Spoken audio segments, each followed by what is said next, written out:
All right, so get ready because today we're doing a deep dive on something a little bit different. Yeah. We're going to be digging into Think and Grow Rich by Napoleon Hill, and specifically this idea that he calls the mystery of sex transmutation. Okay.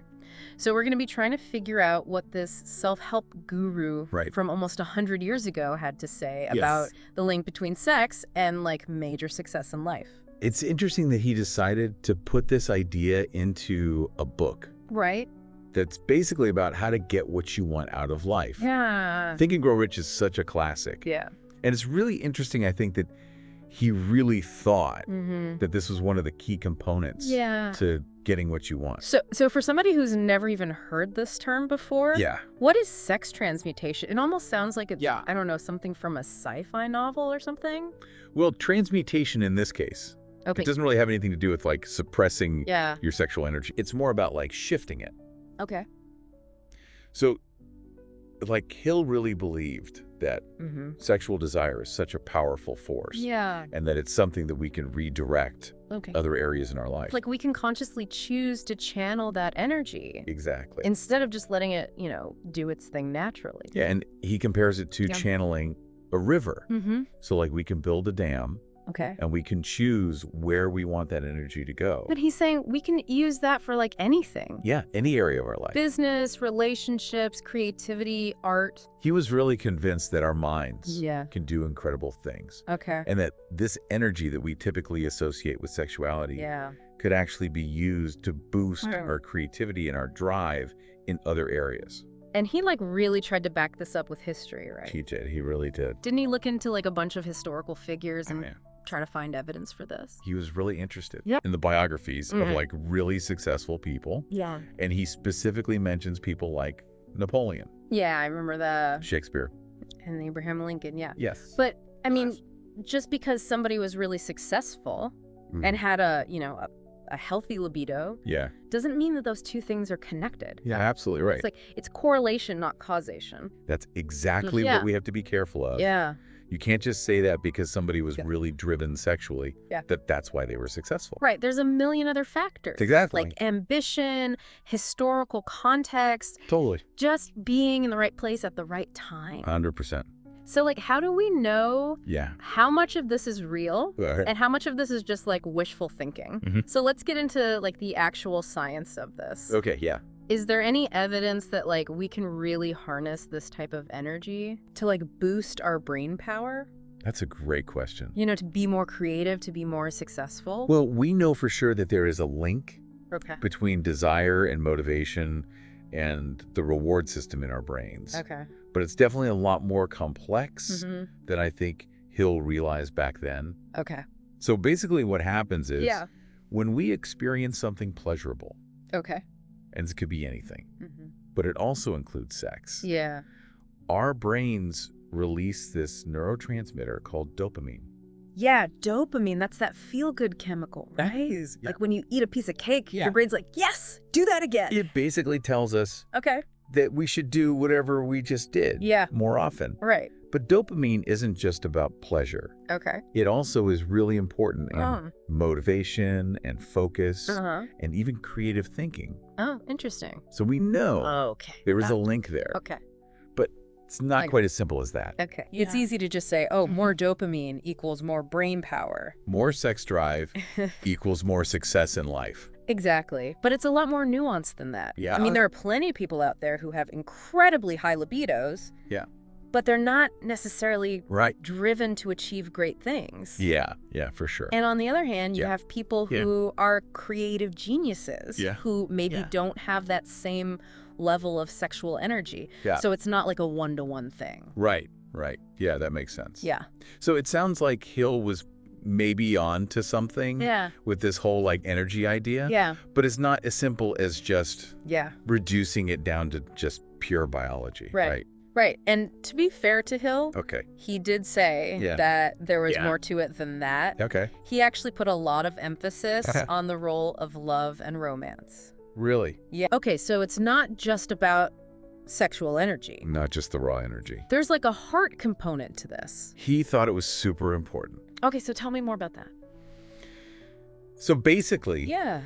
he thought that when you combine sexual desire with genuine love and romance, that something really special happened. Okay. He thought that that created like a super fuel for achievement. Interesting. So it's like when you are really in love with somebody or something, like even if it's your work or your art, Absolutely. you're willing to go that extra mile. It's like that extra motivation that you need to keep going. To push past those roadblocks and those challenges. Especially when things get tough. Yeah, for sure. And that's actually where he brings in this idea of sales. Sales. Yeah, he thought that the absolute best salespeople were the ones with what he called highly sexed natures. Okay, now we're getting a little scandalous. Nah. So is he saying that, like, salespeople should be using their, He's not saying that at all. Okay. He was very clear that he was not advocating for any sort of inappropriate behavior. I think I get.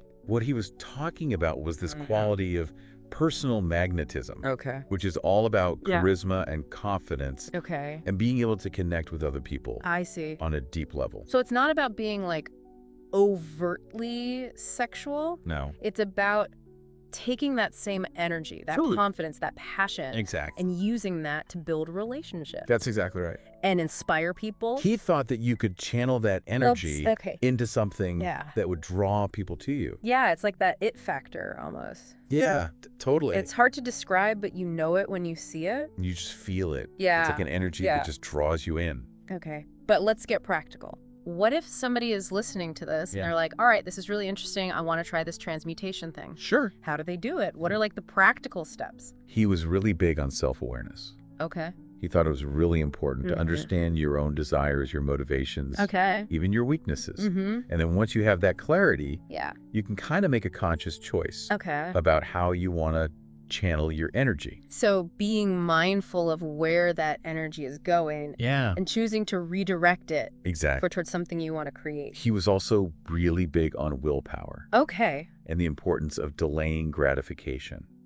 Oh, interesting. So his idea was that by resisting those urges to just like give in to whatever you're feeling right away, you're actually building up more energy that you can then direct towards your goals. So it's like you're building up that energy reserve. Exactly. And then you can choose to release it. Exactly. Or at a later time. And it's not just about sex. Okay. He thought this could apply to anything. Interesting. Like, let's say you're feeling really frustrated. Okay.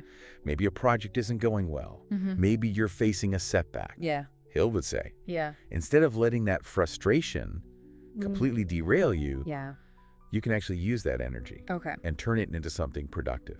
So it's about like harnessing that. Exactly. Even though it's a negative emotion. Yeah. He called it transmuting. Oh, interesting. Negative emotions into positive action. So taking that and turning it into fuel. Exactly. It's funny, when I think about this whole transmutation thing, Yeah. it reminds me of that saying, you know, when life gives you lemons, make a lemonade. Right. I mean, I don't know if people were saying that back in Hill's day. Probably not. But I feel like it still applies, you know?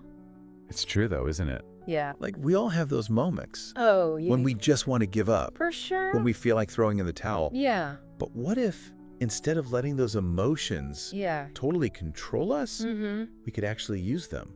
Yeah, like they're a source of energy. Exactly. And it's like, with Hill, even though some of his ideas, you know, they seem a little out there, especially today. Yeah. I would feel like there's this underlying message of empowerment. Yeah, I agree. Like he really believed that we are capable of so much. Oh, absolutely. If we can just tap into the potential that's already inside us. I love that it's like we have these incredible reserves of energy and creativity and drive just waiting to be unleashed. And he's giving us the tools to do it. We just have to be willing to use them. Exactly. And you know, it's funny, we've been talking so much about sex transmutation, but I feel like the even bigger takeaway is that this principle of like channeling your energy, it applies to so much more than just that. Absolutely. It's about figuring out what lights you up? What are you passionate about? What motivates you? What makes you want to push yourself? Exactly. And then figuring out how to use that to create the life that you want. I love that. It's been so interesting really diving deep into Think and Grow Rich. It's such a good book. I feel like we've uncovered some really valuable stuff. For sure. And, as we wrap up here, I think the big question is for our listeners. What is it? What are those things for you? Yeah, what are those things that motivate you? What are your passions, your drives? What gets you out of bed in the morning? What are you going to use to achieve your goals and create a life that is fulfilling for you? So good. So to our listeners out there, take these ideas, play with them, experiment. Have fun with it. See what happens. And who knows? Yeah. You might surprise yourself. And until next time, keep exploring and keep asking those big questions. Yes. And we'll see you on the next deep dive.